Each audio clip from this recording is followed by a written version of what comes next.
nze Kalibala Godfrey Mukeze Junior mutunulizi wa nsonga oyinza okumpita analyst nsonga zonna ezitambula current affairs but major ebyobufuzi ebyo obibeera mu byagala nnyo ndi mu student waabyo ate mbiruddemu ndi mukulembeze binyumira nnyo naye ne current affairs zonna. Alright. Kati njagala tutandikire ejjinja. Queen of Ginger. Bamita Queen of Ginger? Queen of Mama Ginger. Busoga. Kadaga. Yakoze grand entry. Wow. Ey'amaanyi. Njagala tutemeteme Kadaga ono kuva kwe bamusika ku Seke. Bamujja ku Seke n'alumba. Tutemeteme Kadaga. Ng'ekintu kya Kadaga bwe kyabadde. Kati Kadaga Right Honorable ekisooka kyabadde asinga okwagala mu ekyo byabadde ebintu bibiri okusinzira ku nze we nalabye okusinzira engeri yayogeddemu ne activities ezatambudde awo okuva we baamukuba akalulu ka Seke Kadaga abadde silent nga yasirika actually nga abantu beebuuza Kadaga azzaako ki obulyako ne Kyagulanyi nga amuinvitinga mu Nuupu era yasirika teyali actinga kati ndowooza yali yeetegekera eno grand entry kusindika message mu bantu aba oba mu bantu ba mirundi bibiri ekisooka nze nsubira abadde ayagala kusindika message wa President Museveni Kadaga yes nti nkyali mbooko nkyali w'amaanyi nkyali mbooko era be wali ogamba nti siina maanyi mu Busoga njagala olabe ku maanyi gange abantu bamulindidde ku bridge Busoga weetandikira Kadaga ne bamuwerekera millions nadde ngamba mitwalo abamu ne bancorrectinga ne bangamba it was millions of people sikakasa but bantu babadde bayitirivu ne bamuwerekera paka ekamulinga bebasagambiza okuva ejjinja paka kamuli yes ngate bagamba abebibiina byonna babaddewo kitegeeza nti Kadaga ye mugatta bantu wa Busoga ye pivot y'ebyobufuzi mu Busoga eyo image yazemu nagisindikira Mwami Museveni era simanyi kye bamulowooleza naddala NRM kubanga abantu abakuliddemu enteekateeka yate babadde ba Nuupu babadde be FDC PFF Common Man's Party bajibano babijirwa kati simanyi kye batunuulidde awo naye message yasindise yazzemu okulaga Mwami Museveni nti w'amaanyi kubanga President Museveni mu Gwomusanvu baali mu delegates meeting mu State House Entebbe yavaayo n'amugamba Busoga nze agikoledde nze nzekka sigwe ebintu byo tobiteeka ku Busoga kale yamunafuya mu bantu Museveni yanafuya Kadaga mu bantu nekimuluma kati n'ategeka guno omukolo okumulaga nti bye wagamba nti abe Busoga tebibakwatako njagala owulira obusungu bwe balina abantu bayimbye ennyimba twagala Kadaga si Museveni wali okiwuliddeko twagala Kadaga si Museveni nga ze bayimba nalabye ebipande nga kuliko Kyagulanyi kuliko ne Kadaga kyekyo mabira kuliko akasimu ka PFF kuliko Kadaga bala bambadde ovolo za Nuupu eziriko ennyota naye ng'emabega waliwo kifaananyi kya Kadaga ate nga kuliko ne bbaasi so kikulaga nti abantu b'e Busoga baagala Kadaga nga ye byabakoledde si bitono. Message endala yabadde agezaako kusindika message ku baamulwana nga Basoga banne era wawulidde n'amannya agamu yaganokoddeyo yayogedde ku Katuukiro wano fe mu Buganda oba mu Luganda tumuyita Katikkiro aba prime minister wa Busoga bamuyita Joseph Muvawala yamwogedde ate omanyi Kadaga bamuyita Namwatulira ngera walaba weyayogera ne President Museveni maaso ku maaso ng'amulaba ayatulira Museveni ate ng'oleeta Katikkiro kati ate ng'oleeta abo bamuyita Namwatulira ye teyeri antama yagambe Joseph Muvawala executive director wa National Planning Authority ekitongole kya gavumenti ekipulaningira eggwanga omanyi omuntu okubeera mu kitongole ekipulaningira eggwanga abamanyi y'omu ku basajja abasinga okubeera abagagga bali silent mu Uganda Joseph Muvawala very rich man silent ye Katikkiro wa Busoga yamugambye onnwana naye ng'ensonga zaabwe kwe ziva Kadaga oyo waliwo ekifo bakiyita Kimaka waliwo ne barracks Kimaka kati takadde nnyo square miles mpitirivu Kadaga yafuna ekirowoozo ekiteekawo airport mu Busoga region yes mu Busoga region Kimaka kiri Busoga eyo kati Kadaga aliiramu President Museveni amugamba wano tusobola okuteekawo airport walungi abantu baffe abava Mbale Tororo abava Kamuli abava Eastern region baleke omanyi ekitegeeza omuntu okubanga agenda linnya nnyonyi Sakozi n'ava Mbale najja Entebbe eyo distance nene okugenda ebweru yes oba ogenda ebweru ng'oli Mbale olina okulinnya emmotoka n'ojja Entebbe ate ogenda girinnyirawo ewalala kati Kadaga ng'akitunuddemu ne ssente eziyingira employment opportunities abaana b'obusoga awo bagenda okukola ku kisaawe ekisaawe bagamba ekitone ennyo kikozesa abantu ekitone ennyo abantu emitwalo nga 3 ekitone olunaku abantu nga bakola mu kisaawe ekitone ennyo emitwalo nga era babusoga be bandisookeddeko era be batenze ngenda veeno mu Kampala ngenda eri era baana baawe ate Kadaga abaweeredde Kadaga aleeta proposal wa Mwami Museveni yes tituteekewo airport mu Busoga region yes abalambuzi abava ebweru nga tasookera Ntebbe akuba bukubi direct paka Busoga ava London ennyonyi eva London paka Kimaka ab'Embale mulinnyira wa todde eno tuweetaga kujja Ntebbe kati agenda president akigula agula proposal yes agamba tukikole kigenda tuko ate waliwo ne barracks nga ne mu bya security kiyamba ennyonyi z'amagye biki kati omanyi ku airport ekisinga obukulu ye runway kati agamba tusooke tukole runway okugikola olina okuyuwa mala tani ne tani z'otamanyi kati bagenda e Budondo bayitawo Budondo ttaka lya Bwakabaka lya Bwakyabazinga bwa Busoga liriko malamu mulungi nnyo bana bakola ekisaawe bamutunulamu ng'asobola okukikola okukola runway ennungi kati ayogera n'Obwakyabazinga bukkiriza kati simanyi oba lwakuba muva waloono tebayita mu ye oba simanyi bulungi yalwana ekintu ekyo n'agamba tekisoboka temusobola kusima malamu ku ttaka lya Bwakyabazinga mukole ekisaawe kale yaweeyingira akantu akatono nnyo ku kinene natta ekinene kati awo olutalo we luva naye nti nemba encroachers we batandika katujjo wano gundi okugira oti ng'ekintu bakitutte Kadaga tasobola kubeera encroacher ku ttaka lya Busoga ffenna tumumanyi maama Busoga ate nga bagenda nakusasula abantu bajja we batyo ku ttaka bwe batyo genda olaba ettaka lya kyebali bagenda okukola kyali kinene ligenze kyebali bagenda okukola kyali kinene ate jjukira ettaka ly'Obwakyabazinga mutuula wansi ne mukola agreement tugenda kubawa malamu ate nga bagula na mugule bali bagula mugule yes si wakubawa buwi Katukiro yakirwana era awe wava embeera obutakolagana era Katukiro oyo yafunako n'omuwala omu yali minisita w'amawulire ekyabazinga n'amuleeta n'amusimba ku Kadaga naye nga kye yali ayagala kuportringa image nti n'Obwakyabazinga bumuvudde mulaba buleesa omuntu okuva wali wennyini ku basavant ku basubject baminisita ne Kadaga yamukuba akalu 98.5% era omuwala kuva olwo n'abula kati yeeyo owokubiri ayogedde ku Magogo naye yamukonyeeko omumanyi bulungi Magogo mwana w'e Busoga ajja mu parliament asangayo speaker bafuna affairs zaabwe z'omukwano beewasa kati speaker agamba njala kifo kya Seeke nga Magogo of course asobola prioritinga Kadaga kuleka mukyala we kati ate ng'alina okumutwala mu region ya Busoga banoonyeyo aka Magogo yennyini omwana waawo Magogo nga byali bimukutte ono omukazi we oli queen wa Busoga ebyobufuzi bitambulira ku ye Kadaga ayiseewo mukyala we omanyi connection eyo n'omuntu gw'osula naye mu kitanda biba biralamu n'amutwala n'amulaga actually ne mu kalulu ka Seeke obululu obwava mu Busoga region Kadaga yafuna 99 speaker n'afuna 95 olaba margining ntono ne mu kitundu mwova naye nga impact yali ya Magogo Kadaga kyamunyiiza era yo muku balabe be Magogo yes Kadaga tayagala Magogo yamwogedde misana tuko owokusatu Alhaji Osman Nur Ahmed ono muyindi ono ye second deputy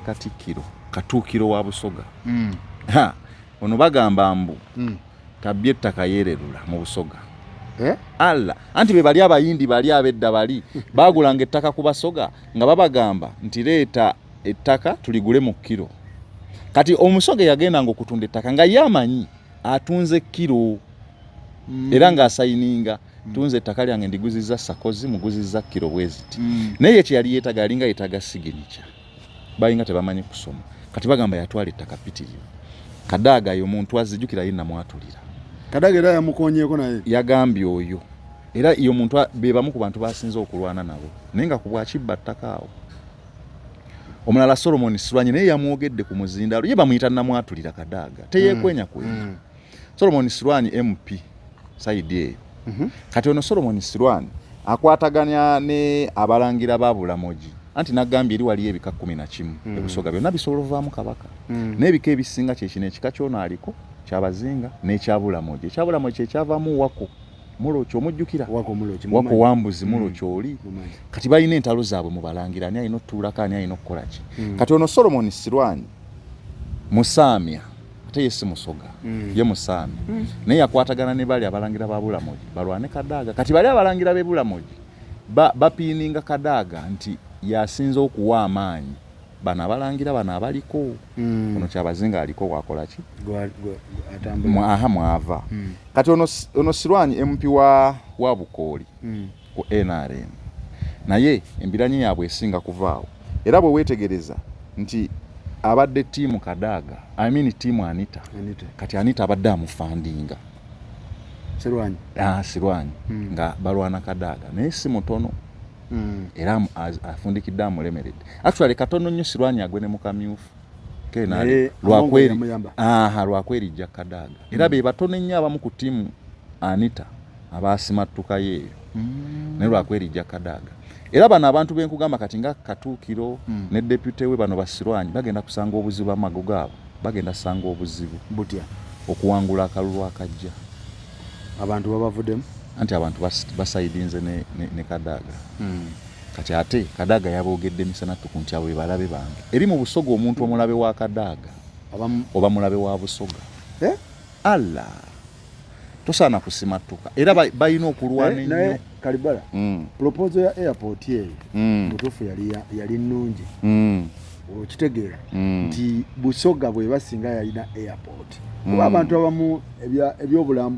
ebyobulambuzi kuba Busoga yimiridde ku byabulambuzi naye bwebanga Busoga talina kisaawe kya nnyonyi right now kitegeeza nti bakirwana ekintu ekyo Abasoga bandibadde bali wala kati region eyo yandibadde eri wala bakirwana ninga byebimu Kadaaga biki ebifuula Kadaaga ow'amaanyi because omuntu yeebuuza Kadaaga ono biki byakoledde Busoga biki ebimufula abantu naddala mu Buganda wano bakyebuuza actually abamu mu Buganda wano bamunafuya bagamba ffe tumutegeera naye Kadaaga abantu ababeera Busoga Kadaaga oyo yalwana nnyo okukomyawo bwakyabazinga bwakyabazinga obwo bwali bwafunamu emivuyo ojjukira nti baatuukako n'ekiseera okuba akalulu nagambye balina ebika 11 buli kimu kisobola ovaamu kyabazinga kati Kadaaga yali musaale nnyo okuyimirira mu nsonga ezo okulaba nga bwakyabazinga bukomawo kati gwe kubamu akafaananyi nga bakugamba nti oli Muganda oba oli Mutoolo oba oli ki nga bakugamba nti oyo gw'olaba awo yalwana nnyo Bwakabaka baffe okuddawo nzo butamwagala ku bantu engeri gye baagalamu kulembeze bw'ennono ekyokubiri Kadaaga amaze emyaka egikunukkirizaana ng'ali mu gavumenti ate ng'ali mu bifo ebinene abaddeko mu buli position gy'omanyi esinga okubeera ennene Kadaaga omwezi ayinza okuba abaginga sente income okuva mu bifo byalimu omwezi ne allowances zonna ne zino gundi ze bakuwa ng'onnyuse benefits eza retirement Kadaaga omwezi ayinza okuba afuna obukadde nga 600 omwezi gumu bwe guti ayinza okuba ayingiza obukadde nga 600 afuna allowance nga yali speaker afuna allowance oba retirement benefits nga yali deputy speaker yali abaddeko mu gundi ku Seeka abaddeko emyaka abiri bukyanga batandika Seeke mu 2005 abaddeko Kadaaga abaddeko eyo position yabadde namba 3 mwena ne bagamba awo tebalinawo sente kati Seeke yesinga ndowooza esinga ne cabinet okusinga ki bidiru Seeke okufuna mu benefits za Seeke omuntu rather asobola okulema okutuula mu parliament oba ku cabinet n'atuula ku Seeke bakigongo kye bakola kati Seeke nanti oliraana omukulu nga we tuli wano kitegeeza nsobola omusaba kyonna kyenjagala mu mwezi osobola omusisinkana emirundi ejja ebiri ate nga yakubidde n'akasimu tulina kyamaanyi gomanyi kyekitegeeza investor nawe osobola omuleeta kati bafuna ssente mu ba investors bano bawulira ba penalty agamba ani asobola okuntuuza ku president bayita ku Seeke awo kati ezo position zonna n'obwa MP n'obwa minister bwabaddeko abadde nga ayamba abaana beeyo abaana b'e Busoga basomedde Kadaaga scholarships actually woteeka ku minzaani e Busoga basomye nnyo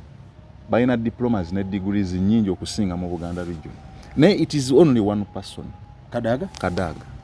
emyaka ana gyamaze mu gavumenti abaana bonna abasomye abo bonna boolaba abali mu kwesimbawo boolaba baminisita bonna bannamuganza baani bonna Kadaga yabaleese muno ne Isaac Musumba oyo gwolaba yali akona yali alwana Kadaga in the first place waliwo yali konsayiringira naye Kadaga n'amuleeta wa president Museveni ne bamuwa minisita bwa Karamoja era bwe yaddamu Isaac bwe yaddamu n'anyiza Kadaga ekifo ne bakimugobako Isaac Musumba buli gwolaba kati yagenda okumobilizinga gwe nalaba luli agamba agenda mobilizinga nanti kati naye ayina entalozi Kadaga talina kyali wano yakirimu oyo naye ayina entalo zaabwe ziviira ddala ku kifo waliwo gundi bagiyita plan initiative kiringa kitongole Kadaga yakireeta ekyo kye kisinza okuweerera abantu b'omu Busoga kiweerera okuva ku primary paka ku university kati Kadaga waava mugundi waava mu region mwava constituency mwava oyo Isaac yali MP waawo kati Kadaga bwaleeta eyo plan initiative eweerera abaana ba Busoga yayagala bagikole ne Isaac kigambibwa mbu Isaac yagikozesanga okujja ssente ku bantu ate n'atabawa bye baagala Kadaga bwe yakitegeera n'amufuumuula kati awe waava embiranyi kyobola yakoze statement nti gwe bawadde Kadaga talina kyali naye nga yakimanyi bulungi nti Kadaga abata kuwanzeeko ddusu olina okukozesa amaanyi kati abantu batemeretemere mu kalulu kali akawedde president oba NRM ya scoopinga kyenkanawa then tukube tochi mukana akaliko nga Kadaga bamugobe mu Busoga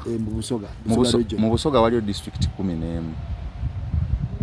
Kyagulanyi yawangulako district 6 out of 11 Mwami Museveni nawangulako district 5 era ze zimu ku factors ze batunuulidde nga Kadaga kyali waabwe yes ze zimu ku factors ze batunuulidde ezaviiriddeko Mwami Museveni okugoba Kadaga ku bwaseeke ng'alabanga atakyayina nnyo mugaso saidi zeeyo kuba Kyagulanyi yawangulayo 6 districts kati ate ne ugatta ne Kadaga byazaayogera nze singa toli president singa bikijukira ina mwatulira kati babigattagattamu president Museveni agamba onadde wali so president Museveni anafuye e Busoga kati ate yanafuyidde ddala how kino ekyatuusewo okugoba Kadaga ku Seeke n'engeri gye yamwanukulamu bwe bali mu delegates meeting Entebbe bwe yamugamba nti teyeesiba ku Busoga ne entry eno gye walabe grand entry mu Busoga abantu bonna nga bayimba twagala Kadaga si NRM twagala Kadaga si Museveni oyinza okwesanga nga ne zino district 5 nga nazazifiiriddwa nasigazaako ng'emu lwakuba ate ababaka abasinga ate baba NRM kikulaga nti abantu balina obusungu ku Museveni nga ye ab'e Busoga naye nga bano ababaka baba NRM tebalina nabo buzibu kubanga ate abasinga era bali endorsed by Kadaga era Kadaga bwanendo osinga abanupu amatatu ge Busoga ate sinagategeera amatatu ge Busoga gali ekintu kimu master age Kadaga alina master ye master yalina teacher nya anti kati bwaba yalina master naye ate ababaka bangi abafubutuka e Busoga babe era ku luno wanaabasuula n'afuna abanupu aba Common Man's Party FDC PFF n'abala era be bagenda osinga naye ate Kadaga ate akyaliwa NRM anti NRM tosaa kugivaamu gwe mugaati Kadaga buno obudde bamugoba ku Seeke naye badde okimanyi nti ye first deputy prime minister ekyo kifo kitono bw'ovaamu NRM bakigobako oba osigazaaki naye nti wakyaliwo room eyo Museveni okwogera ne Kadaga under the table bajjeyo era ayogera bamukwasaganya ayogera kati olaba bwe bamaliriza akalulu ka Seeke Faruku bagamba abaaliwo president Museveni yayita waliwo ennyini ekkololo ku lunaku olwo lwennyini nga kawedde bwe batibalangiridde Anita Amongo president Museveni yayita Kadaga ne batuula mu tenti n'agobawo abantu bonna nga tenti eri opening awe tuli wano ng'obalengera ng'obalaba boogera bayogera eddakiika nga 2 ng'obalaba boogera nga tebasirisaamu n'ayogera teri amanyi bye baayogera baalimu 2 bokka nga n'abasirikale yagobawo abantu bonna era bwe bamala okwogera bwe bati Honorable Kadaga n'ayimuka n'agenda n'afuna emmotoka ze n'asimbula n'agenda okuvuula badde silent teri amanyi bye baayogera ku naye biyinza okuba nga tebyali productive singa byali productive Kadaga yandibadde takola entrend yandibadde tayogera bye yayogedde so tusuubire nti akalulu k'e Busoga kakyankalanyemu nnyo naddala ku NRM kagikyankalanidde nnyo era opposition kagiyambye ate si Nuupu yokka e Busoga ababaka b'FDC bangi basinga abanupu nupu inayo omubaka omu e Busoga yes FDC inayo ababaka bangi okusinga Nuupu. So si Nuupu yokka ye yafunyemu wabula n'opposition yonna ekifunamu kubanga kwabaddeko aba Nuupu aba PFF oba abamu abaali aba FDC baasala ne badda mu PFF nayo gyeri kye kyakubya ababaka ba gundi mu kamyufu abamongo bano ba Magoola bano bani kye kyabakuba era effect ya Kadaaga. Yes, effect ya yokka nakugambye akalulu k'ebusoga katambulira Kadaaga era abantu bonna babadde bagamba yanafuye balabidde ku entry era bonna babakubanga bagamba mmwe mulwana maama Kadaaga mulwana maama Busoga buli alwana Kadaaga agenda kukubwa down ku ttaka okujjako ng'olina amaanyi mangi teekamu ssente nnyingi. Yes naye nga Amongo yakalya mwala ali oba akaseeke bw'otunuulira kuba grand entry ate erinnya endaga ebira nanti abo ababadde awo si balonzi seeke terondebwa bantu nga nze naawe naye nti era n'ekyo kiraga amaanyi omuntu g'alina muki kali akalulu kabanga ka college abakulonda oba obamanyi kyobola bagamba nti kabeeramu ssente nnyingi kuba abakulonda oba obamanyi n'ennamba ng'ozirina anti ono omuntu wawatu yakola bali abalonda mu seeke amaanyi g'abana abalonda mu seeke bwe boogamba abalonda bagajja ku bano bafaani ku ground faani ku ground wabandaga nti Kadaaga wa amaanyi mu region eno naye ate bituuka ene Kololo birala ebiriyo nedda akalulu akali jeno kawukana n'akalulu ka college akalulu ka seeke ka college nti oba omanyi ne badelegate abagenda okulonda nti mu Busoga region eriyo badelegate bibiri ng'obamanyi kuliko Faruku kuliko Kalibala kuliko Alani Baani oba obamanyi era ina ssente nnyingi n'amubirayizinga obulungi akalulu yakafuna kyovola bakadaaga yakaaba ng'agamba nti akalulu kabaddemu ssente nnyingi billions and billions of money speaker ayinza oba yakozesa billioni nga 6 because abo bo bamanyi badelegate era abaaliyo abalonzi badelegate b'enale mbakubuulira nti twafuna ssente nnyingi abaana baavayo ne milioni 6-7 badelegate 6-7 omwana n'akomawo n'agula emmotoka ngava mu kalulu ka seeke kati enare mwe inakola ki kuba Busoga ndabanga agenda agiva mu bali reconciling ne Kadaaga. The solution? Yes, it's the only solution. Ate balina kikola before election. President Museveni ayite Kadaaga batuule bali reconciling so n'omuwayo ekifo nga ky'amaanyi so muwa vice president okuba wa prime minister nabanja adabu kwasiza maanyi she's very good nasolo muwa vice president kati before yes before ne nasolo komyawo Busoga kubanga Busoga is one of the strongholds za NRM nga bakyalina Kadaaga naye kuba Kadaaga woyogera Kadaaga woyogedde Bwakyabazinga actually byebimu entalo za Kadaaga n'abamu kuba subjects ba Kyabazinga ziyinza okubaviirako bagoba gego n'amaanyi ga Kadaaga era video eno Faruku gisigaze mu bbanga eritali lya walo yinza okuwuliranga bakatikkira abo badepute katikkiro ba Busoga babagoberwa Kadaaga so kitegeeza oba oyagala okutambulira obulungi ebyobufuzi byo mu Busoga biiti mu Bwakyabazinga oba mu central government olina kusooka ku reconcilinga na Kadaaga paka waaliko waye n'atulaga omulala nti nze nkooye mbalaze Faruku kati mutambuze ekintu mutambuze na Faruku nga ye nnyini yamutugambye naye nga akyaliwo mulamu bw'ati ne walibeera Kaliba nga tannagamba nti mutambule na Faruku kubanga byakoledde Busoga binene. Okay, all right, so Busoga bwekityo bwe kitambula ekintu kye Busoga naye nga twagala bagamba nti omuganda nga bamuyita Kalibala era Kalibala furniture and what and Sons Furniture sajja ine emirimu gye si kireereese tasiiba busiibi ku ssimu alina emirimu gye emirala gyakola naye nga followinga nnyo ensonga za politics. Tugende wa muganda ngenyeko yakubye enchungwa nakola ki nakomawo ku kitebe abantu ne beebuuza kabadi kyakaliwo ngate Nuupu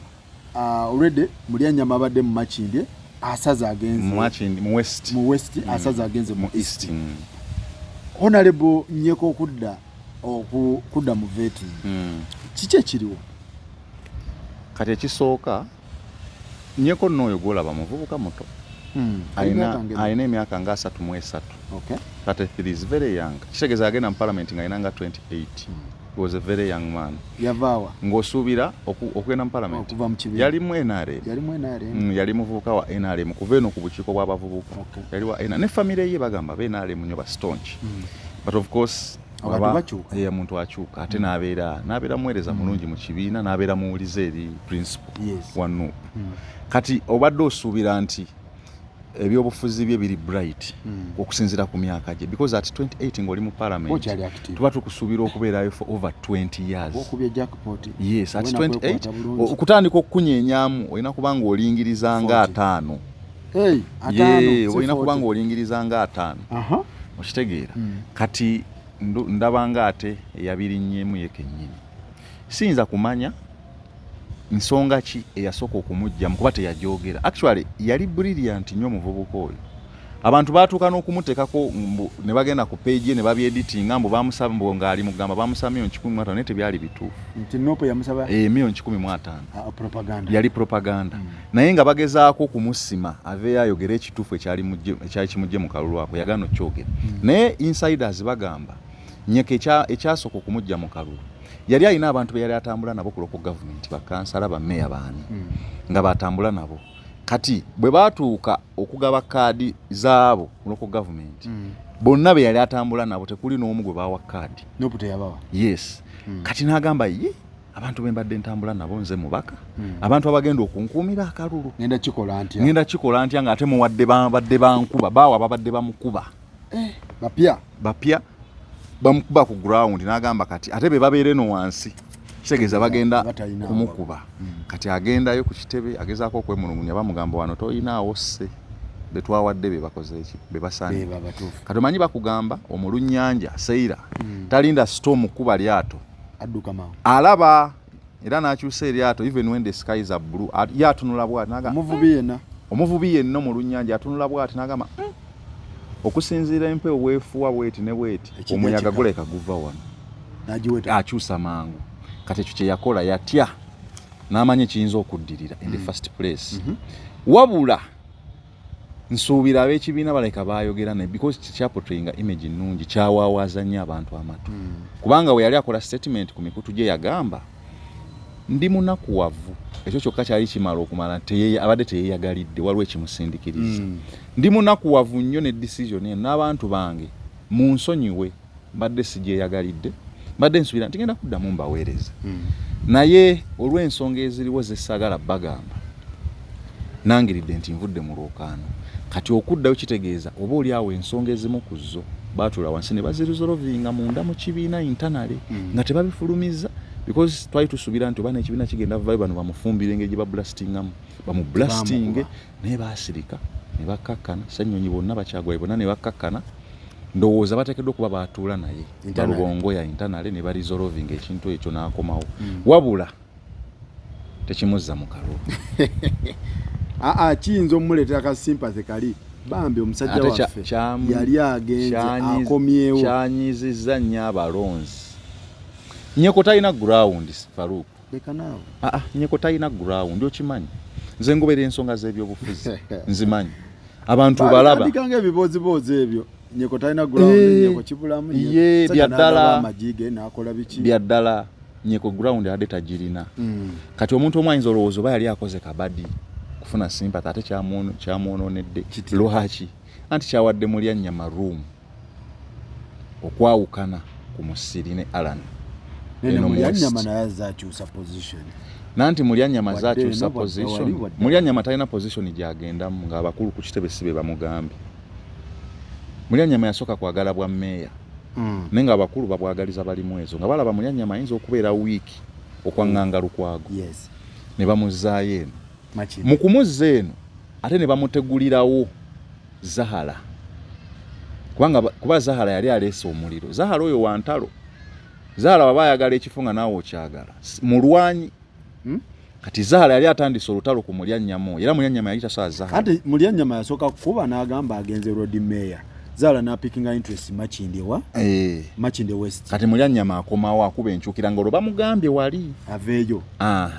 Kati abakulu ate balaba Mulyannyama gye bamuzza nga waliyo Zahara. Kati ate bakyusa Zahara bamuwa idea ya woman MP Kampala. Kati ate kyokka wano waliwo musiri. Jjukira Alan eno equation yagivaamu dda. Alan yava dda mu equation. Alan yava dda mu equation era. Naye Alan nabaddeko naye ku kitebe awo nga alaga nti akyali strong. Bonna we baba. bonna baba ne Alan bomutuuza nga muli babiri Faruku mukwano gwo mubuuze uva wano mukubira essimu mugaye Alan mbuulira nkusinkana ogende ewo musage na kubulira ekituufu equation yagivaamu dda taliimu yalinga nakandi Alan ne Musiri akalulu kali Musiri bamwogereza bwogereza okavaamu n'akalekera Alan nga Alan ekyo kyekisanja kyayina ekibadde ekyokubiri nga kino tagenda kudda Alan n'akuba enkyukira yalowooza nti agenda kufuna sympathy ku by'okumusiba naye yayokya ate we yavaayo n'alumiriza mpuuga in broad daylight kati ate ne bamugobera ddala n'abantu ne bamugoba ku ground akalulu ne kasigala ku Mulyanyama na Musiri Makinde West. Alan womujja mu equation, right? Yes. Kati Musiri wafunira advantage Mulyanyama agenze Wanyeko olonyeko yeekubye emizimu butajja Mulyanyama n'afuna opportunity eri very open. Wanyeko yeeri watafubi ye watafubi moshi gye yali agenda okujja tafubi tomuteeka mu equation mukwano gwaffe naye tali mu equation tafubi tomuto nanti tosobola bino Kalibala wotuulako ne tafubi bwoti tafubi endowooza yendala nali nzalabwa tafubi ayina ekigambo kya politics ekyaddala nno ng'otudde naye sibigamba anti nze nali nkubula nange nali kati omusajja tafubi ayina ekigambo ekyaddala politics ali machuwa tafubi nanti yasoma ate obukulembeze endowooza ya bulimu eyo mu byamasomero eyo naye buno bulalamu Mulyanyama gwaliko tafubi mulalamu Mulyanyama yagenzeewo Mulyanyama abadde mmeeya emyaka 10 mwekyo ekifo mwalimu Ian Clark omuzungu omujjukira Makindi kati Mulyanyama yamuddira mu bigere for 10 years experience ye osobola bateeka ku minzaani yemu nupu yiyo tugikuwaddemu Mulyanyama ali wali ne tafubi kadi ogiwaani yogera mu kamera yo atafubi mukwano gwo njagala abantu boyogere Kalibala tusooka ne tutunulira sijigaba bugala tutunulira factors zonna tafubi omusinzira tutunulira finance tafubi asinga Mulyanyama ne tutunulira education ne tutunulira ground ne experience tutikinga bubox bonna sibyakwata bukwazi kadi no gandi Mulyanyama ate nupo ina n'ekirala kyesinzira ke nkwataganayo n'abakulembeze baayo nakyo kikulu age gundi ekyamufevalinga tafubi tumutikinga sebo finance simayo batutikinga oba tetutikinga experience tutikinga wa omanyiwo wa Mulyanyama enkolagana kuki n'abakulu kuki omanyiwo wa Mulyanyama okimanyi ground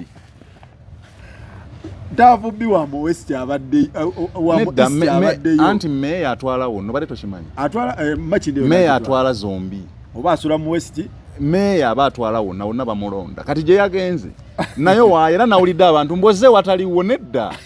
meya bano ba MP be baawulamu ne meya abawaawonna okay so kati Mulyanyama akuba enkyungwa dda mu East kati we Mulyanyama yaleetedde ennyeko ebizibu yaleetedde yes era kadi ate nga nnyeko lwajja ku kitebe Mulyanyama yaliwo nendaba Mulyanyama nga yeesise atya ng'atiddemu wamulaba otya Faruku gwolaba otya yeesise nze naliwo oli omusajja alwanya entalo naliwo kati kankugambe ekintu kimu kyobadde tomanyi ku Mulyanyama Faruku era nnyeko yafunye omusajja omuzibu ennyo oyo Mulyanyama ye muntu asobola okugenda n'akubira abakesisa essimu n'abagamba mujje ku mwala bwe guti mutuukewo kisaawa 4 ku 4 kitundu ngenda kujja n'abantu bange tubagobewo n'amawulire nenga oyo muzibu nnyo najja ku luguudo mufumula enfufu n'akwata biwirubalo n'abisambasa nenga yabakubidde oyo muzibu nnyo amanyi okubala ebyobufuzi n'asamba biwirubalo ng'alina n'abantu n'amawulire nagamba muve mu bino ebintu temusumbuwa abantu bange n'akwata ekikomero bakyamugaggana ne bakimenya ne kigwa ku ttaka nenga yateeseza n'omugagga yamuwadde miliyoni nga 7 ejjo ojja kukisiza wali n'amuwaayo olugira bw'ati abakesisi mu nsonyi we mbadde ludi akuba muno oluyi n'akuwaayo 5 wali eri ku mwala oyo muzibu teri amusobola so kati nnyeko era nze omuwagizi wa Musiri nze ndi muwagizi wa Musiri bwojo manyi Musiri wa Nseenene Musiri wo Nseenene ate nange Nseenene ayambale kadi ya Musiri yawedde dda era Musiri MP njagala Musiri obulamu bwange aliridde mugundi kati nnyeko naye factors zimuyisaawo Musiri nange simulinako buzibu naye factors ezimuyisaawo kuba tutunuulira enkolagana n'abakulu Musiri yali akulira institutions munno finance egi emyaka gimu balinga finance ngobukawo ku finance musiri musiri financial tabadde mulungi naye nanti labayo ebyobufuzi kati nga kati mu dynamics kati weziri bwe bakuwa kaadi ya NUP mu kifo kyonna naddala ng'omanyikiddwa nga bamusiri ekyo kyokka kisobola okumala okugenda okusoosinga ba sponsors kubanga obeera oyina leverage oyina kwoyimirira muntu omugamba nze musiri bampadde kaadi nempaayo miliyoni 3 tujja kulaba omuntu yenna naawe ne woba ozimuwa ng'alina ground era abagagga mwe bali omwo mu makindi omwo bamanerenda batandise dda kati sina bamanerenda okusooka bamanerenda bajjo maze wangula manerenda tajjo maze wangula naye mulimu abagagga nga abasajja bagagga n'akuyita n'agamba bakuwadde kaadi mwana ggwe ngenda kuwaayo miliyoni 4 singa oyitamu ozinziriza singa toyitamu naye nga yakimanyi nti oyina 60% olwa kaadi kati awo musiri wayinza okuyita ate musiri yasoma alina bachelors of commerce Makerere nti gundiwo oyo yatunze ekizimbe kye miliyoni nga 8 agenda ziteekawo oyo gundi wa musiri Alan Sawanyana mbu Alan akasente agenda kayiwamu Sawanyana nga si byakusaaga era nkambe nti temumuzala wawe atandika ne 30% naye kaadi ya Nuupu awo y'amaanyi kaadi ya Nuupu awo mu Makindi Faruku y'amaanyi omusajja akasente ke weekali kati era bangambye mbu yakoze ne tournament ey'omupiira naye ng'emijozi yagabidde abantu tekulina kabonero ka Nuupu sijja gya red already ojja kivuvuvu giringa gya DF bwegityo girimu gya rainbow girimu kala zonna omusajja agenda teekamu tasawa wangula Alan naye wansenene ne bwogi bonna banse nange ndi wansenene ne musiri amusingako kati bagenda jiwa musiri kati ekitegeeza wali nyeko akantu akavemu nyeko ground ade tagirina bulungi ground ebadde mukuba naye nga bamuwa kyali mesanyeko okuzimba ground apa emyaka mitono nnyo nyeko yafuna amalala at 28 nyeko yafuna amalala mangi yafuna ekifo now mu Uganda ebifo ebiri electoral positions ezisinga obunene nga abantu bebazironda kya president ekiddako kyabwa MP now imagine at 28 ofuna gwe tomulaba ne wabayogera wamalala nyeko nyeko wamalala era bamumanyi nyeko asobola okujja bwati mu katale mu Makindi omwo naye nga yenyinyimbwa bwati atunula yenyinyimbwa abantu propaganda bwe kiri nze mulaba nyeko wamalala bagamba ayina abakazi tomanyi muwendo gwabwe naye kalibala amanya abakazi nyeko bali we Makindi sabagabo nyeka ayina abakazi bayitirivu ground yamulema kale obudde obusinga ndoza yabuwanye ekitebe ali nnyo ku kitebe obudde obusinga yabuwanye ekitebe ground nemulema kati ate ekibadde kigenda okumuzza nti era tewabadde ate era abadde amunyenyanyo ne tafuddi munafu nnyo ate kati tugende wa Nakandi ate ye n'agamba vetting wa Winfred n'akibuukamu ye Nakandi tukkirize omanyi Faruku abantu abamu tebamanyi Nakandi kati ku bantu ababadde baagala ekifo ekyo baba kyagala tekuliiko asinga Nakandi kusoma oyo Nakandi gwolaba ne waaba ayogera bwati ku bonna abo nga baatishulating ensonga Nakandi bwayogera tosobola kuleeta bali ne reasoning capacity nze mpagira Shamim Malende naye Nakandi bonna abasinga obitabo abasinga okwatishulating ensonga z'ebyobufuzi she's very very intelligent era waba yavudde mu kalu abantu abasinga abadde tebamuwa budde nga tebamumanyi okujjako fe abadde bagoberera ennyo ensonga z'ebyobufuzi era nga yalinga ka dessert abadde ka dessert ku kifo ekyo of course ekyo kyokka kibadde kiraga loopholes mu kifo ekyo because abantu baba beesimbyewo oba bano babasatu lwaki oyitako babiri anti ensonga zaali ku babiri muyita atuulewo ogambe tukuyisa obeerewo naye nga naye awulire so ekyo kyokka kyali kiraga nti mulimu kyekubira so n'akibuukamu nakugambye ku kyaseira obutabeera disappointed muyaga kukuba odduka kyusizaawo Nakandi was intelligent n'abivaamu ate Nakandi yayawukanye ku nnyeko kubanga Nakandi yawadde n'ensonga nnyeko teyawa nsonga ne Nakandi yawadde ensonga n'agamba nti mulimu emiwaatwa mingi mu kuvetinga yenadduka n'agamba nti ate emiwaatwa egyo bannabyabufuzi bagikozesa n'agamba ye tagenda gikozesa kuba naye asobola gikozesa naye agambye nze sigenda gikozesa kubanga ate sikanjogereko bagikyusa balaba nakandi abeera nnyo n'amongo kati bakibadde bakimwogerako era we yalangirira abasinga ne bagamba gwe tukubuusa obadde okola bwoti naye yavaayo n'akyogerako nakandi jjukira nakandi yali mu FDC yaliwo FDC yes nakandi yaliwo FDC actually nakandi yaliko ne deputy guild president wa Kyambogo still era ku FDC kati ate ne Anita naye yali waki FDC yaliwo FDC kati baali beemanyi kati nakandi atuuka ekiseera ayina ekibiina bakiyita Musichana eyo initiative eyamba girl child akola pad akola ekyo kikoze nnyo actually nnyonyo kye kisinza okumutunda mu Kampala awo akola pad nazigabira abaana abawala mu masomero mu Kampala wawawa ayina abazungu bakolagana nabo okuva ettaka eyo ne Netherlands kati bakiteekamu ssente abaddemu n'otwanyi wamaanyi ayina eyo Musichana bagiwaako n'obukadde obukunukkiriza bagiwaako ebyuma ebikola ezo pad ebikunukkiriza obukadde nga 2 she's very very very amanyi okukwasaganya ensonga alright kati njagala tugende weekend badde ya vetting week ewedde nga baba vettinga tukube mu torch baani boolaba era nsonga kyeziyinza okummisa n'okuweesa abamu ababaka kaati ba MP kale ekisooka ensonga NUP zeyinza okutunuulira mulimu party activities obadde okola otya mu kibiina otambula n'ekibiina mu trailo osonda abasibo babeererawo ba political prisoners abo family zaabwe zikyalirako bawaayo balina ebintu byabwe ebisinga by elections tugenze kuddamu kalulu kaawa tulinayo omubaka waffe obaddewo activation za principle ozibeeramu then waliwo obuwulize ndowooza era kigattaawo naye obuwulize kati bwosinga kujja ku bana ababaddeyo NUP kyebadde eyagala mu parliament oba okuyisaawo nga gy'oli oyimiridde nakyo emu ku nsonga ezibadde zisinga okubeera enkulu ebadde ya Honorable Mpuuga okumusensalinga kati batunuulira nnyo ababaddeyo 57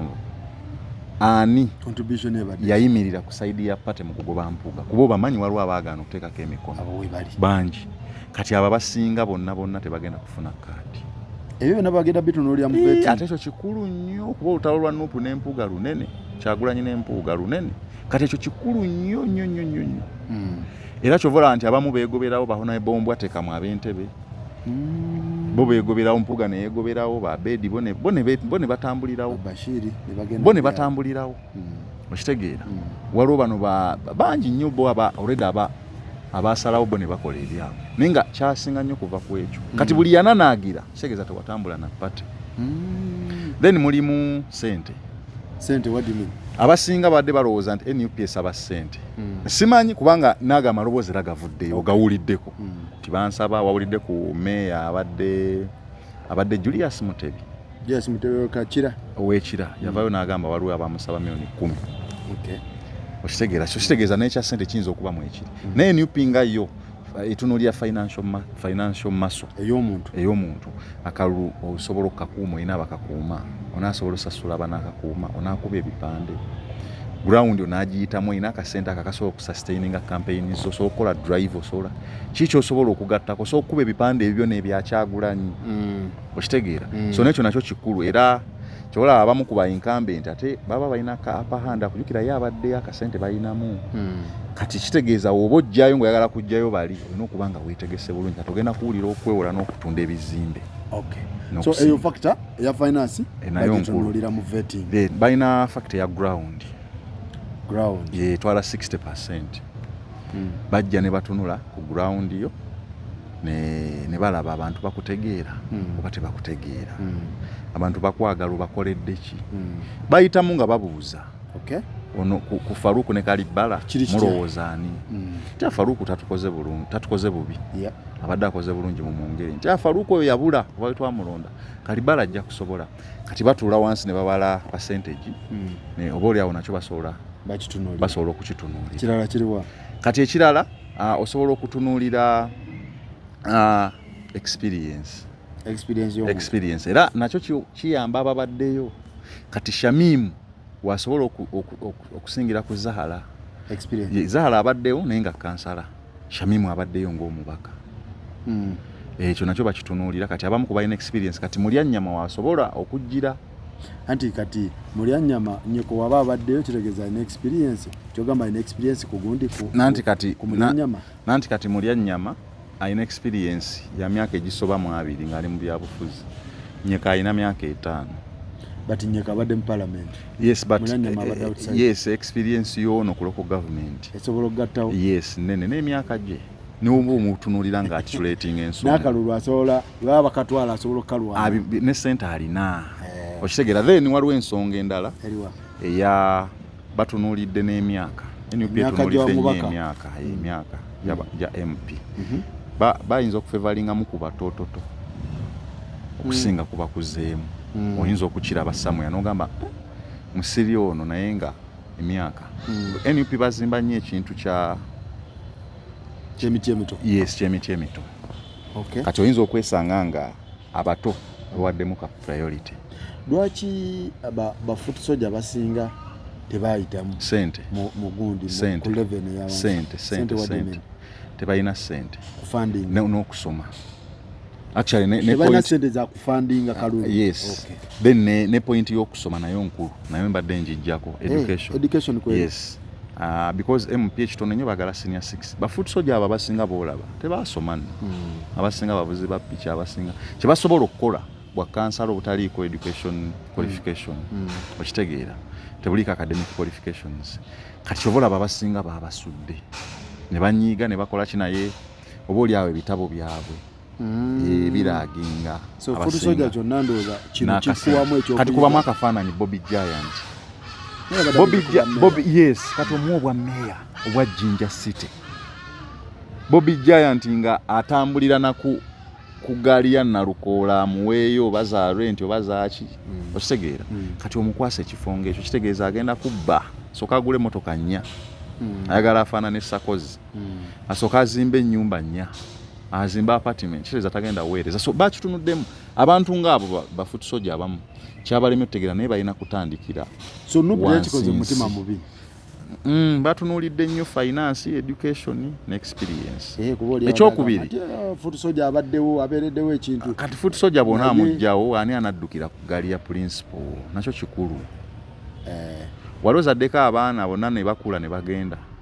N'otuuka essaawa n'obeera londe nga ate no tebazadde bazzukulu. Mu nju ng'olimu bw'omu Sakozi. Otunula bw'oteri akuyamba teri naye point lwakuba tebasajjoogera. Ne Kyagulanyi naye agitunulamu. Yetaaga eggaali y'abo abaana. Kati bonna obawo ono muwo bwa meeya eri omu bwa kansala bajja beera mu kanso. Otuuka ekiseera okugenda e Masaka ogenze kulwanagana na Mpuuga nga emmotoka ziri 2. Naye era kituwamu ebyokuyiga nti foot soldier olina okuddayo n'osoma. Baddeyo basome. Oddayo n'osoma nga weepositioninga mpola mpola nga bamagala mpola mpola. Kituwe kyabikawo ekiti. Obwa foot soldier si mulimu. Abaana basiiba awo nga tebakola. Kati batuuka n'okkuwa ekifo nga tolina na za posta neza nomination nga tozirina ng'oyagala ekibiina kizikuwa. Kati batunulamu ne baweeringa. Kati njagala tugende Aloysius Lubaga tuyite mu Lubaga weruti kuba bonna baba vetinze. Gwe kikyolaba kati tutandikire Lubaga. Mukasa bagenda gimuddiza. Aloysius? Bagenda gimuddiza. Ground eyimiridde. Nungi nnyo. Anti tutemeteme factors zoleese. Kuliko ground. Nungi. Kwali? Kwa ground kwali. Teri amusinga ground Aloysius. Age era kyomulabanga. Si mukulu nyali mu 40 something. Alinga mu 43 Aloysius. Aloysius ali mu kusoma mateeka ndooza ali ku mwaka gwe Gusemba. Asoma ku IUE. Ate alina ne degree mu is it public administration? He has a bachelor's okuva Ndeje University naye njeerabidde. Finance? Of course. Aloysius tomujjukira Tarleton Gold sajja wa Fako. Sente empitirivu. Alina ambulance oba meka alina emmotoka by'amazzi. Nkolagana naye n'abakulu. Simbi. Activities z'ekibiina zibadde nazazibaddemu nnyo ambulance zeezo bimotoka bye by'amazzi sente awaayo olaba ne mu fundraising yawaayo miliyoni zaali 15 fundraising yawaayo either 10 oba 15. Ebyampuuga yali ku side ki yateekako omukono bamugobe adde muwulize oyo tumutiikinze kati lwakuba rain waliyo Rain anti kalate Rain enkwataganaye n'abakulembeze b'ekibiina ate yo yamaanyiko okusinga ku yono naye ziri endala zonna factors alozi yasazimusinga education finance education kubanga Rain aleka yasoma busomesa simanyi ba diploma baki simanyi bulungi naye nga yasoma busomesa kati onaamusingako anti waliwo ne Eugenia Nasolo kati Eugenia mugagga naye sente azirina wabula Eugenia ekiyinza okumujja mu luli bamumma kaadi n'agenda mu DP ate najira ku DP kyawa tewayokya oba wayokya so kati nyuma ekimotoka kanji si kanji tugendelewo wala tetumayina so Eugenius luli oba mu makadi yayigira DP kitegeeza ki ekyo simuwulize kolagana ye n'abakulu simuwulize eri kwalaali kati party activities azibaddemu si nnyo era si nnyo tugende mu naye nga ground ye tebadde embi ate agenda gundi si nnyo ebintu bye bisinga abeera nnyo mu bintu bya Bwakabaka era omuntu waaba n'amulonda ku meriti y'Obwakabaka nkyala muwulize nnyo actually y'omu kubaali ku envoy yagenda okukyalira Ssaabasajja Namibia yaliko kati ali nnyo mu Buganda era abantu abasinga ojjukira awo constituency omuli n'Olubiri muli n'Olubiri kati mulimu ne Bulange ku ground gyali tali ground ennungi naye bwe kiba kya kaadi alozi yasajja gimutwalako n'abakulembeze bonna be baawadde ku local government abeerubaga baavuddeyo ne beekolamu omulimu ne bagamba ekibiina tusaba mutwalozi yasajja tutegeera kitegeeza bonna abaavuddeyo bajja musibani bonna aba mubiru era mubiru ye yabakulemberamu mubiru ali ku Alozias no ali ku kansala ngamba ku gundi be baawaddeyo nti batuwe Alozias tujja musobola ba James mubiru bonna bakansalazi bonna beegattidde wamu tugende mu lubago oli owa Abubeka Kawalya oyo tavuganyizibwa Kawalya kiria wansene n'oyo Kawalya ne Kawalya munnaye ebintu bye tebitegeera mpola Kawalya talabika mawulire naye ati ground ye y'amaanyi ground kwali w'amaanyi actually yali nga atavuganyizibwa Kawalya oyo ye kiki kyaggwadda oyo ayambale da suti akolole tugende Kawempe South waliyo Nyanzi waliyo ne Roy Semboga bibasinga kati ekya kaadi bwe bibanga bya ground Roy agirina party activities atona amusinze kuba alina abadde na mukunga bakuba bamuwumuza chairman amusinga party activities naye ground Roy agirina kyokka Roy luliwe bamu makadi yajja naye Simbawo independent yo factor nayo bagitunuulira obanga atali muwulize kyokka ate abantu beerubaga bewera kuba kadi wetuba twogera ku kadi abeeka Wempe South wetuba twogera ku kadi bagenda jiwa Nyanzi kyo tusoke tukiriyalinge kadi ya Nyanzi osobola obutagiwa muganda wo bantu babiri bakakinga wa mukwano gwange ali mu America eyo kutumiddeko nnyo Joel kutumiddeko nnyo kati nawe okiŋŋambye kadi ye Nyanzi kadi eyo atusobola obutawa muganda wo yali tali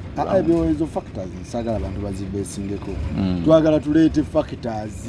eziri tayina kirala ground taliyo bamugoba nako ayina we yali awo mu lubaga oba yali mu Kawempe oba yali bwayisaawo mu ghetto abavubuka baali bagenda mukuba kyekiyinza okummisa Roy card okisooka oli muganda wooli eyo factor nene nnyo nga bw'okiwulira ekyokubiri baamumma luli ne yeesimbawo Roy najja independent kiba kikuba kyokka ate ground agirina Dr. Roy very very good man ground ye nene kati abantu beeka Wempe South bagamba bagenda londa Roy regardless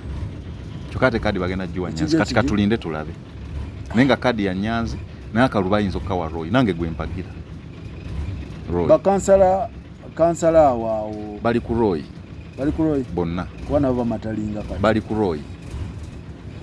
Nyanzi munafu nnyo naye ati bagamba ayina n'entalo ze akolagana mukwano gwa Nyanzi so Ssemujjoji bw'abanga ku ground kwali already ye si meya kati kitegeeza nti bakansala abakolera wansi wa Sserunjoji basobola okubakinga Nyanzi bakansala tebamuwulirira mu Sserunjoji be bamu ne bakansala beerubaga owedde mbeera ze naye tebamuwuliriramu kyova olaba ne mu kalulu kali akawedde ako bwa sipiika balondawo enaaleero Kati so factor ya Sserunjogi giteyisaawo Nyanzi ground abantu ate n'abantu balala Sserunjogi talina kyaba abantu Nyanzi bamuzira Kawempe balabanga gwe babateekamu obuteezi Nyanzi alina ekisiraani simanyi lwaki abantu bamuzira mu ne baagana omulonda. Okay, oyo Kawempe South tumumaze. Kawempe North Luyimbazi oyo gwendiko nange mwogeza Ddembe nalukola talina buzibu teri amuvuganya sikiwa nti waliwo abaasabye kaadi naye sinabategeera manyi yayambale. Alright, tugende Nakawa omu ku bwa meeya waliyo Nubian waliyo n'abaddeyo waliyo Nubian kadi yagitwala tuli ku MP naye ate waliyo abaddeyo meeya bamuyita Mugambe Po abantu bagamba tebagenda londa Nubian Mugambe agamba ajja independent bagenda londa Mugambe era nawo waliwo okulya n'okombe so agira mu kibiina ki Nubian li ebyobufuzi omanyi ne waba ayogera bw'ati mulungi nnyo mu kuyimba wano mwagala ye muntu gwensinga okwagala mu Firebase eri eyedda nali mwagala n'okusinga Bobi Wine bali abedda bali abayimbanga ziggeto naye omuwa omuzindalo okwogera ebyobufuzi tabimanyi kati Mugambe ajja independent agenda lya anakalya agenda lya Nubian nga Nubian ina kadi yano agenda mulya tujja kudda wano abantu bagenda kulonda bagenda londa Po Mugambe balabanga ono ababo mukakati kako obukakati. Okay, Nubian ina kadi olya ugamba olya ina ground yagenda olya kyali awo ewa Ssenyonyi tavuganyizibwa. Ssenyonyi is a very good man. Ssenyonyi ayambale very good man munakawawe ye West tavuganyizibwa. Kira odusemu Kira nanti ali mu Wakiso. Kira tugendeko mu Central Kampala Central oba Kampala yonna uma MP vetting zawedde kadi elieti uma MP bagena jiwa Zahala bagena jiwa Zahala okujjaawo teyajja by mistake abakulu mu kibiina be bamuleetawo kadi ya Zahala era ngali kubalwa kwa bali balowooza nti Shamimu ayinza obutadda ayinza okuyitirayo nga Seggirinya n'akola comeback naye of course Shamimu okubeera okwawukana n'omwami we kyamukube omwami we bamuyita Sebunya Andrew omumanyi obadde omumanyi badde simumanyi omuvubuka oyo abadde mulungi nnyo mu mobilization era obadde tannakutuukako sikikakasa mulungi nnyo era wabadde alaba omuntu yenna munnamawulire nga abatuukako nze nange yabadde nga yantuukako nze ndi TikTok nsonga z'ebyobufuzi akutuukako n'akuwa nayo n'agamba naye nga akulaba bulabye kuba nze Shamimu namwagala nganze kati bwakulaba ng'opika nga content atambula akunoonyaako kati yamuvuddeko ani agenda omukwasaganya so Shamimu mulinde ku independent tasobola Zahala Kampala Central Shamimu tasobola kujja independent kataabu bagimuwadde eyo yawa meeya so ya MP ya gundi ya Shamimu Malende ne Zalogamba Zahala naye nga ate mpagira Shamimu ground anti kati factor zonna tuzitemeteme anti woba otunuulira kya ground Zahala Shamimu yasinga Zahala naye kaadi yo bagenda giwa Zahala why Zahala enkwatagana ye nnungi n'ab'ekibiina ate be bagigaba ya Shamimu si nnungi nnyo baagalako n'okumwogereza okukyusa naye n'agaana finance bonna balina Zahala si mutono diiru zakubyawo zimanyi mu kansa hawo education ereta bonna baasoma lwakuba nti ono kye yasoma kya mugaso nnyo amateeka olindowooza alina bachelors mu public administration kati oba alina mukola masters oba yagimaze ku Uganda Management Institute UMI Zahala then age bayinza okubanga era bali awo myaka era giringa gyegimu njagala tegeera ono wawasinzirako okuyisa kwono Zahala nkwatagana n'ab'ekibiina bonna akolagana nabo bulungi ng'ogyeko nalabako Babi ng'agamba ayagala Shamimu Broad Daylight nendabako ne Zedriga deputy president naye Kyagulanyi Rubongoya Banubiani Bassenyonyi enkwatagana ya Shamimu abadde incumbent efiira wana ne batop sinza kulimba naye amaloboozi agavaayo nga balaga yeerwaza ekyokubiri birimu ne Ssegirinnya ebimu biwanvumu era n'amalowooza agamu gaavayo nga bagamba yalya Shamim birimu n'ebya Ssegirinnya oyo ojjukira Shamimu oyo yasinga nnyo okulwanirira Ssegirinnya actually baali bata Ssegirinnya ekigo badde bamukwate Shamimu katono bamukuba amasasi yali amunonye sasi gaavugiraawo n'emmotoka ye ne gagikuba so biwanvu ebimu naye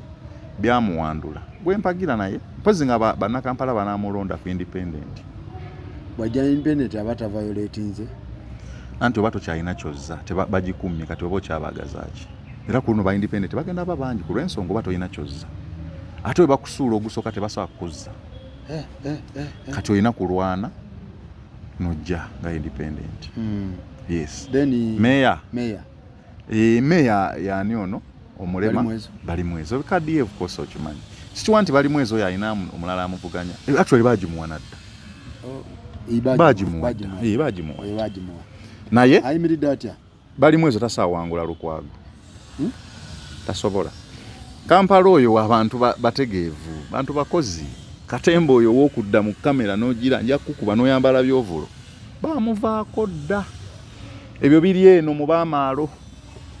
abantu bawali baagala omuntu asobola okwatitulating ensonga n'otuula mu kkooti n'olwanirira omwala agenda lwanirira omwala oyo ono engineer agenda gulwanirira ati anti olira oyo Kampala atambulira ku rule of law mateeka lwakuba abantu yayambala ovulo n'aziteekako n'agiragira bw'ati n'awuddiisa nkukakasa ebigambo bino bannakampala bamanyi kye bafuna mu Lukwago. All right. Lord Mayor ogamba bali mwezi already agirina naye ku ground biyinza okyuka. Kati Mayor wa Central Kataabu mumanyi Moses bamuwadde naye era Uhuru agenda mukuba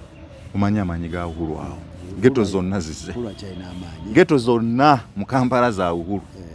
Kalata alina ku Seeke Kataabu yeyo ayitaga ayongeremu ku kintu Kataabu tasobola Uhuru tasobola ne bwakola tasobola Uhuru kati omusajja atula ku Seeke oyinza nga ne uli abadde akawangula nga just chairman we nale mu Kampala kati atula ku Seeke okitegeera ye vice chairperson wa NRM mu Central Kampala Central tasobola Lubongo yajja Lubongo ya MP kati Lubongo yoyo oba ino video n'agitereka Faruku Lubongo yo bamwagaza bwa rope era Lubongo ya kyobola banti ebintu bya Lubongo yoyo biwanvu ebimu Lubongo yoyo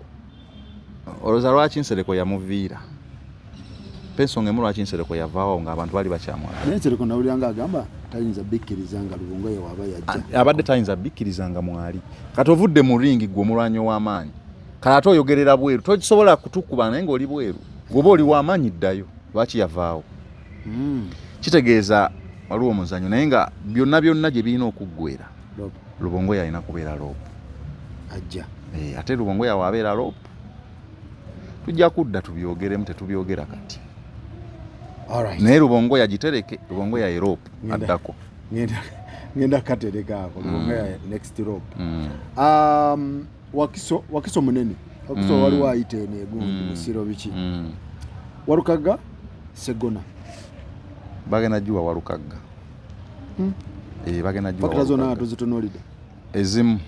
naye ng'esinga obukulu mu enkwatagana n'abekibiina abakulembeze ba top leaders Walukaga ennungi actually n'okuva wali ku bwa meeya okujjaawo be baamugamba gendawo kati Segona ate okimanyi enkwatagana ya Segona n'ekitebe sinungi yege so Walukaga gwe bagenda ojjuwa Walukaga agirina eyo Busiro East Walukaga nti experience tugitunulira abadde meeya experience ntono naye nagambye factor nkulu nnyo ey'okubeera ng'oli mukwano gw'aba top leaders finance si wabi Walukaga ayimbidde ebbanga Walukaga mugagga asobola obikola ate mugabi asinga ku Segona party activities Segona ne Walukaga ne asinga Walukaga azibaddengamu Walukaga Segona oyo yeebuzaabuza abeera mu misango gye kyokka ate Segona kyasinga nti wobeera oyagala muntu agatta ku pata ebyaddala Segona yasinga olw'ensonga ize lawyer Segona y'omu ku balawyer ndowooza ye ne Lukwago be balungi mu constitutional law amateeka aga constitution kati bw'omusuula actually bagamba ne constitution ya Nuupu yagina atambula nayo wano mu Nkwawa. Okay. Kati olina bibala omusuula adduke nayo. Ground kiri kitya? Ground eringa eyagala omuwandula Sseggona si mugabye kisooka Mukodo. Kati oba togabira bantu Sseggona Mukodomu Mukodo then Busiro oli Busiro South moba Ssekigozi bwe bagenda ojjuwa bajim atono wagundo Matovu Charles aliyo incumbent tebagenda jimu bagenda jjuwa Ssekigozi Steven anti eriko ne Saba Zonto oyo Zonto ngera wowulira Zonto tajja kusobola bintu balindemu Zonto yadde ino kusoka najjanga kansala Samuel banasaba obwa meya wa division ne musaidi eyo. Okay. Zonto alindemu. So Ssekigozi eyo then north yerimu basadamani Sadaman Makebe ne nani waliyo ne incumbent po wafunye ebizibu bingi amabanja biki po yali mu lutalo lwa mama we simanye nyumba muzanyi wa Zala alaka wa betting atekayo stake milioni 2 ku mupiira manyo ne bagiyisaawo yoyo oyo kati bayinza ojjuwa Sadaman bayinza ojjuwa Ssemaganda Ronald Sadaman joka joka tosobola kwata parliament nogiteekamu Sadaman mukwano gwange n'ebipande byinza abikola wali Kalibala and Spanish Sadaman tubala factors age ne Ssemaganda muto naye ate Ssemaganda ayina mu sente part activities tayinaako na kimu Sadaman kyayina kimu nti wano ku social media mulungi naye ebirala byonna neeyo actually sina gye bamuzaala eyo waffe gye banziika Busiro mbeerayo almost buli weekend ate kumpi 15 n'emmotoka yange emitwalo 2 gintwala. Okay. Waliwo division endala esigala Kira Ssemujju kadi bagenda jjuwa of course George Musisi lawyer naye Ssemujju ajja muwangula George Ssemujju ajja wangula ne ground ekyali Ssemujju ne meya Julius Mutebi gwe bataawadde agenda wangula kati beegasse luli abadde abazoganya Ssemujju aliyo kati yegasseeko mmya nga ate bonna badde ba incumbent gundi akoze atya Mutebi Julius abadde mulungi tabadde mubi ate incumbent omumanyi atandika ne 30%. Musisi tayinza tasobolera kati ate luli abadde abawangula ng'akyalina bwomu kati yegasseeko n'amaanyi ga meeya Ssemujju kati bali aba bonna babadde ba incumbent be babaddeyo kuba luli oyo Julius Mutebi ate be babadde balwanaani Ssemujju kati beegasse kitegeeza it is an easy vote an easy election. Katukomeko wano olwaleero tujja baleetera ebirala next time tubatwaleko kabonero eyo Masaka wawa kiri kitya mulyoke mutegeere mpigi Hidamani agitwala agifuna tagifuna Flavia Namulindo agijjayo tagijjayo Hidamani bamuwandula Flavia ayinza ogifuna naye Hidamani biri bye yayogera minzo babe amuleetera inzo mulema naye Flavia bayinza ogimuwa Flavia ayinza ogifuna NUP naye yagala nnyo tokabita yagala nnyo baserebu kyebula abazambaali abo bawalukaga Zambali sure win naye ateesa ne Kaana Kambata yena adda kubwa meya n'amulekerawo kati ne NUP jukira ekintu kyabwe kirimu oluserebu popular politics kati baagala nnyo abantu abali popular. Hidamani ayinza omulemerayo Hidamani kyovula abaaba waabo bajjofule lutaaya baani popular politics oli gwe nkugambye naye bw'oyokya nga baggoba nga baleeta omulala kati Hidamani yayokya yayogera ebigambo bingi nnyo byampuga bye bimuleetera obuzibu byonna ebyo Joyce agezaako okweza naye baamuwandula dda tasobola ewa Joyce baagala eriyo Prosi na Bosa tegedde omuwala oyo yali azannya ebina Uganda omweru na Bosa Prosi oyo ayina ssente kayina ssente akakyala ako naye ng'erinnya lya Joyce livuga nnyo tasobola kufuna kaadi pozi nga banamulonda bulonzi wetuba ku kya kaadi anti factor zonna tuzitinga obutamwesa kaadi